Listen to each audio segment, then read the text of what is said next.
Now, this is breaking news from WCCO.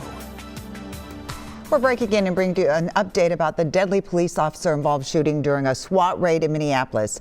Mayor Jacob Frey and Interim Police Chief Amelia Huffman are now reacting to the newly released video and are taking questions. We're going to take a listen. Good evening. Our city has been through a lot. The pain that we've been experiencing on a weekly, if not daily basis, is only compounded by the complexities of the circumstances that we face. That's something that I've been grappling with every day, and I know people in our city have as well. Now, in grappling with it and having some of these hard discussions that we need to have, one of the first steps that is necessary is transparency, good, bad, or ugly. And in achieving transparency, it's essential, and it was essential in this case, that we release the body-worn camera footage. I do want to make sure that you understand the considerations that are in place when we release body-worn camera footage and making sure that we're transparent every step of the way. First, prior to releasing the footage, we want to make sure that the family that is grieving has an opportunity to see it first. That is a non-negotiable for me. Second, about a year ago, we instituted a policy in place that prohibited officers involved in a critical incident from reviewing body-worn camera footage prior to giving a statement. Now, that policy in some instances is in fact trumped by the state law. The state law says that body-worn camera footage is private or non-public unless one of several exceptions are met. Those exceptions are somewhat arbitrary and in general are to be determined by local elected officials. The state law should be changed so that there is more clarity, there is more transparency, and people throughout our city know what to expect with regards to its release. Anyone who watches these videos, no matter the circumstances, at the very least experiences a deep and unsettled feeling. It's gut-wrenching. No matter the circumstances, a man, Amir Locke, has lost his life. A family is grieving and has forever been changed. Regardless of the circumstances, we must hold those facts in our heart. This video raises about as many questions as it does answers, and those answers we need to be providing as quickly as possible through a number of investigations that are in fact already underway, whether through the Bureau of Criminal Apprehension or the St. Paul or Minneapolis police departments. We intend to get answers as quickly as possible and in transparent fashion, recognizing that as of tonight, not all of those answers can be provided. These issues are complex. And I know there are so many here that are grieving and don't care as much about the complexity because, let's face it, a man has lost his life. But it is our job, it is my job as a leader to figure it out. I do not want to put the public or our officers in harm's way. These two principles, they are not mutually exclusive. They're up to us to work together to get the necessary resources, to provide the necessary information, and to have a willingness to both ask uncomfortable questions and then receive uncomfortable answers. Truth and justice must be our guiding principles, and make no mistake that they will be. So for tonight, I know that so many people are grieving and gathering with their friends and their family. They want to process, they want to reflect the tragic events from the last few days, and they're still also feeling the grip of what our city has experienced in the form of so many crises over the last several years. Take care of each other.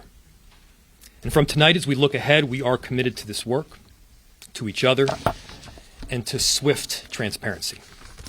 And I'll pass it to our Interim Chief, Amelia Huffman.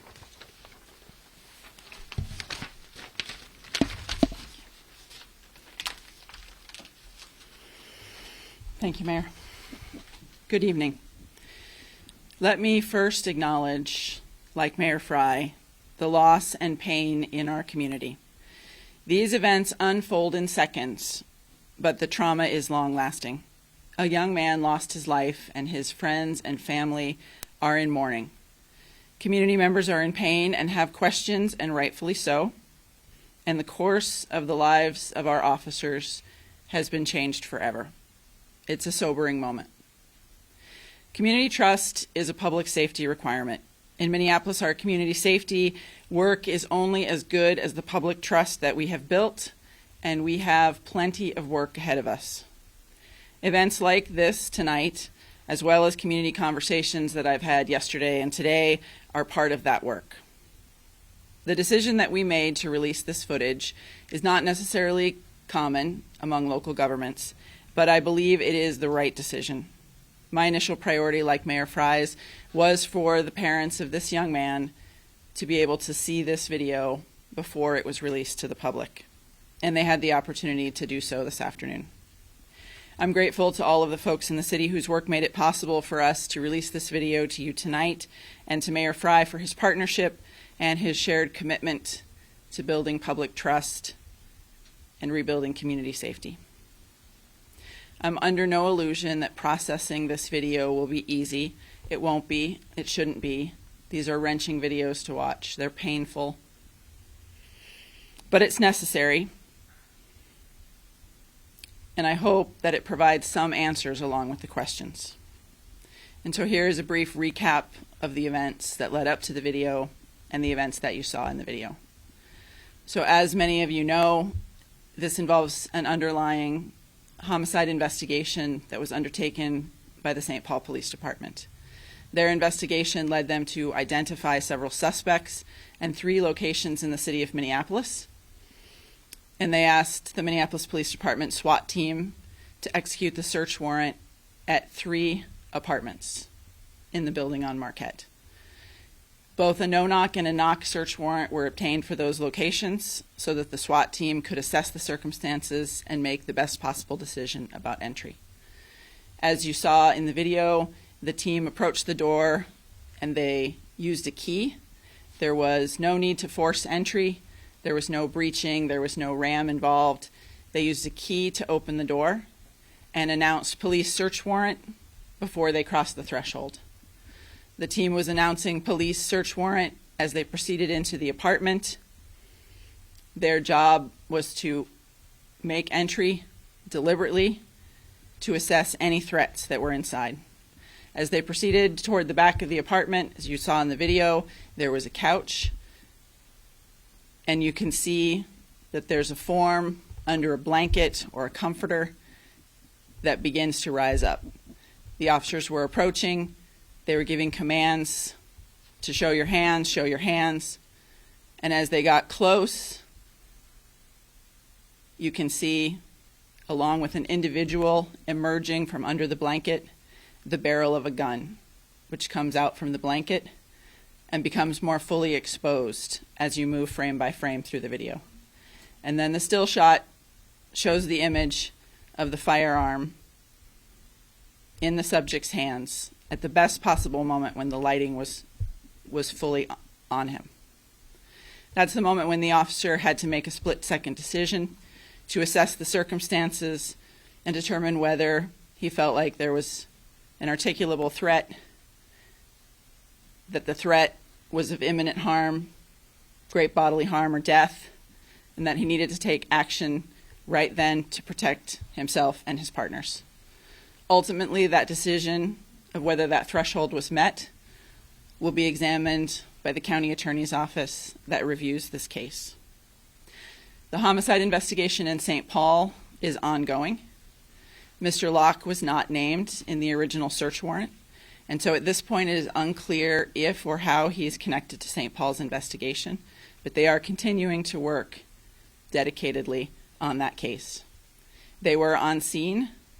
They did search and recover items that they believe are of evidentiary value in their homicide investigation, and that work continues.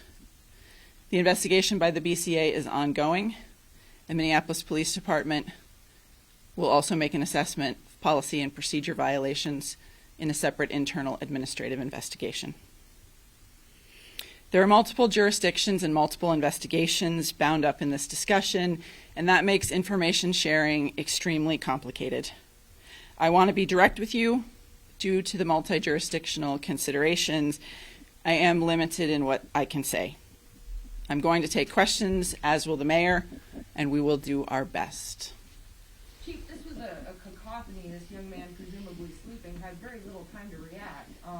He was probably stunned. I mean, are you going to look at your policies and possibly call this justifiable in the wake of everyone seeing this footage? So we will definitely look at all of the events in this case that led up to this incident. We will be re-examining our policies, of course. Our agency is committed to meeting best practices, and tactical operations among agencies vary wildly. There is no single best practice for making these kind of entries. And even among agencies in the Twin Cities, agencies may use different tactics on different search warrants, and different agencies have different policies. So certainly I think that will be a valuable conversation. Was Mr. Locke a suspect in any crime at all? I cannot speak for the investigation in St. Paul because I don't have the facts of that case. But St. Paul is working to understand the evidence that they collected and the underlying facts of their homicide investigation. And I have been assured by Chief Axtell that they will make information public as soon as they have it available. Chief, Fine's threshold, because we can clearly see in the video that no words were spoken by those officers before they entered the door. Yesterday you said that they were loudly announcing their presence and knocking at the door before, but that didn't happen. We saw it all in the video. Right. So in the video, they open the door with the key and announce police search warrant before they enter the apartment. That's not true. If you go back and watch the video, they do not say until they cross the threshold of the door. It's just not true.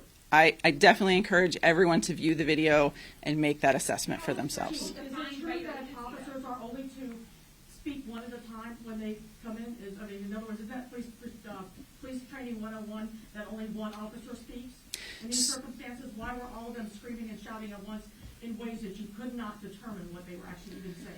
So certainly when we're doing a more controlled action, like a felony stop, we clearly identify one person to be speaking. In this case, the officers were advancing into the apartment and also into separate rooms. And so you do have people giving commands, loud commands, and repeating police search warrant, police search warrant. Chief, yesterday in your statement, you specifically articulated that he pointed the gun in the direction of the officers. You did not use that language just now. Can you point to specifically in the video where he points the gun at the officers?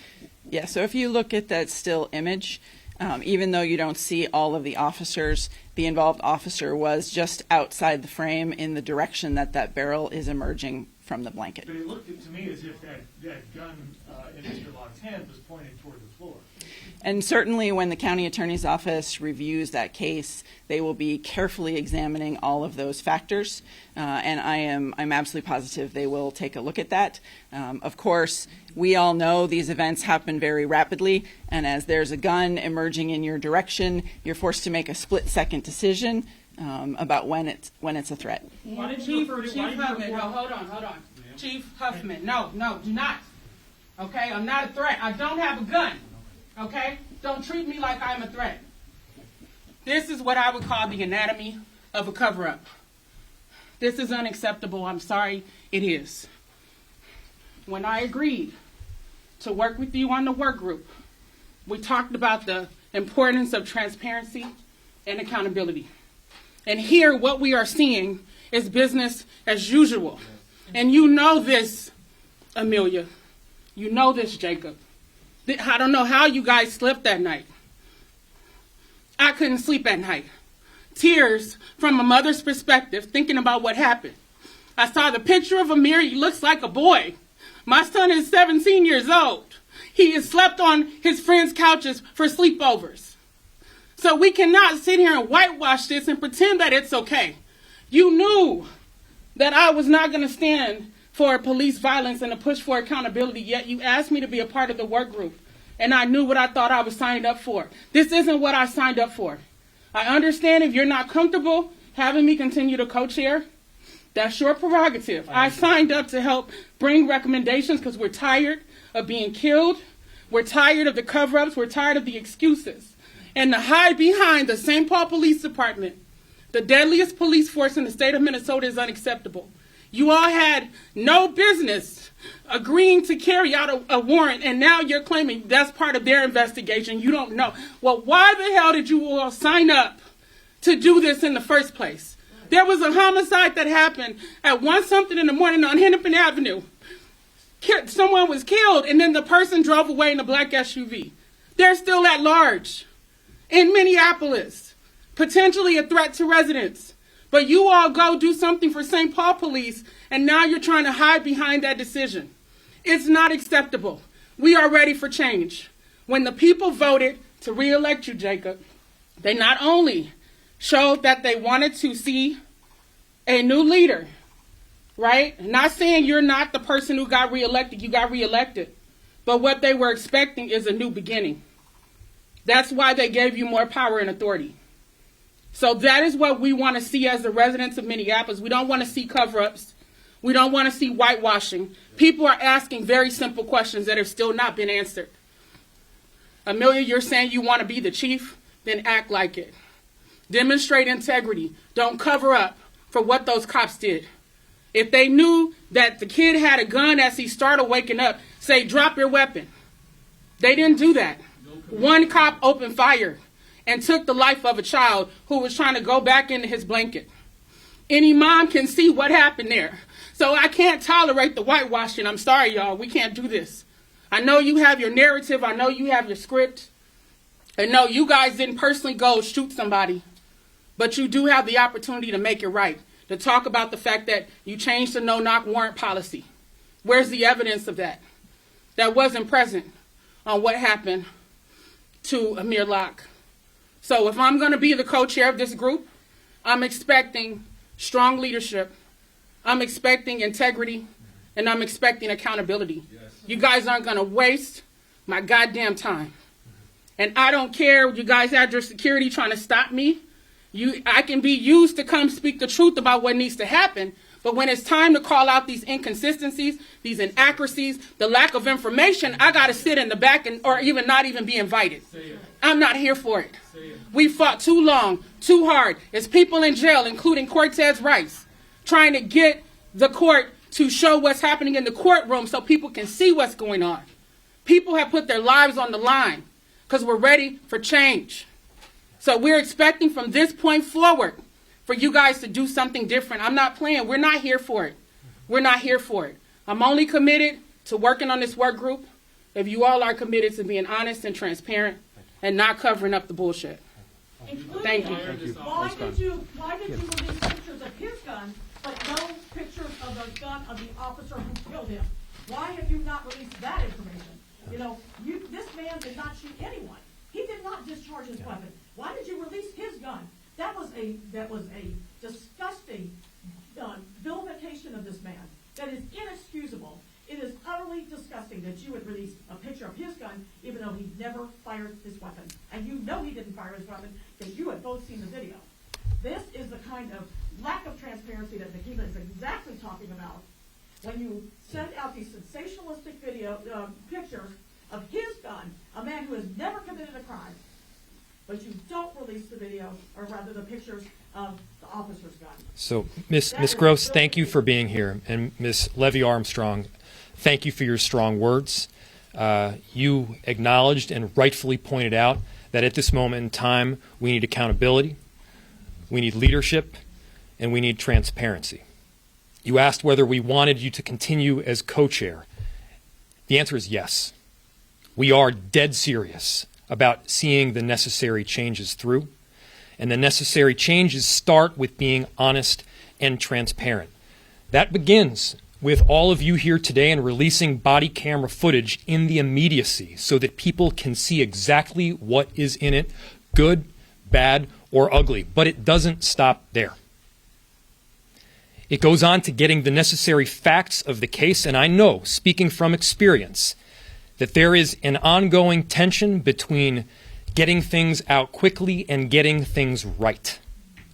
We want to get things right. We want to, excuse me, we want to gather the necessary evidence to make sure that we are not telling you something that is inaccurate now, only to correct it a day later. Why was Amir Locke referred to as a suspect? And so I'm going to ask... Why was Amir Locke referred to as a suspect in the MPD's press release? I don't know. So Can you speak And to that? again, why was his gun pictures released? So, but we could do one question at a time. We do want to answer the questions, but I would also prefer just to one question at a time. To your question, I do not know. Does the chief know? Can the chief answer that question? Go ahead. So yesterday, at the time that we were putting out the press release, we didn't have as much information as we have now, of course. And so it's unclear, certainly unclear yesterday, but it remains unclear if or how Mr. Locke is connected to St. Paul's investigation. And more information will be coming as St. Paul digs further into the case. Why did you refer to him as a suspect in a press release If you didn't know. if you That's didn't all the know? time we have, everyone. Let's call it. No. Was anyone apprehended as part of this? Also, When will you release the search warrant? how is walking out of a press conference transparency? You are a murderer! You owe us answers. This is a shame. This is what we have been fighting against. This is what we've been fighting against since George Floyd was killed. Running away from accountability and transparency. This is shame. Residents or people in Minneapolis need to know this cannot continue. They killed a young man who was sleeping. He did not even have a chance. And for a lot of the media already shared the one where he had the gun holding it. You know, if you are anybody who's a gun owner, that if your finger is out, you are preparing, but you are not ready to fire because you don't even know who's in front of you. This young man did not have a chance. This was Breonna Taylor in Minneapolis, and even worse. And the mayor and the chief are running away from questions. I have to say it. I have to say it. Sorry. I have to say it. Sorry, I'm getting up here as fast as I can. You saw what happened just now when I asked about why they released those pictures of his gun, though they never made an allegation that he fired it. And you can clearly see in the video that it was never fired. In fact, he never even pointed it at an officer. But yet, they will not answer the question of why they released that sensationalistic, demonizing picture, but yet they did not release anything about the officer except his name until finally now. And they certainly did not release a picture of his gun. Wouldn't that be more relevant to news media? That was the gun that was fired. Why would they release a picture of this man's gun? What was the sole purpose of that? Well, we know what it was. It was sensationalistic demonization of a victim of police murder. Plain and simple.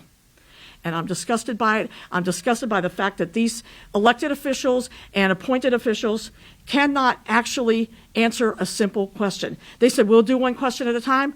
I think I asked my question 3 times. Why did you release the pictures of that gun? What was the purpose of releasing those pictures? And yet they ran away. Time's up. Ran away without ever answering that question. There was not one legitimate reason for releasing that picture. It was about associating a man with a gun to try to create a narrative to justify what the police did. That is what happened here tonight. That's what happened when they released that yesterday. It is reprehensible. It is disgusting. We are not tolerating it as a community any longer, and that's why we had to be here tonight. Thank you. Again, you were just watching as Mayor Jacob Frey and Interim Chief Amelia Huffman react to the recently released body camera video. Very emotional there. We have members of the community there. Community activist Nakima Levy-Armstrong, who's a co-chair of a commission working with the mayor to improve public safety in the city.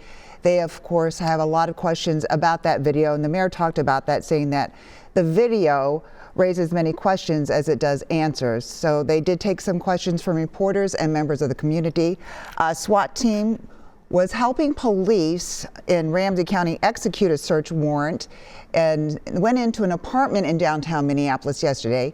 Police say that they confronted a man who had a gun. One officer fired, hitting Amir Locke 3 times. He died at a local hospital. Community leaders and lawmakers have been demanding the release of this video, which they did release. The mayor said they made the decision to do this because they wanted to do what was right, but they did show the video to the family before releasing it publicly. Stay tuned for continuing coverage on this developing story. We, of course, will have more information about this case right here on CBS News Minnesota. And then tune in at 10 for reaction from the community on TV and streaming on the CBS News app and Pluto TV.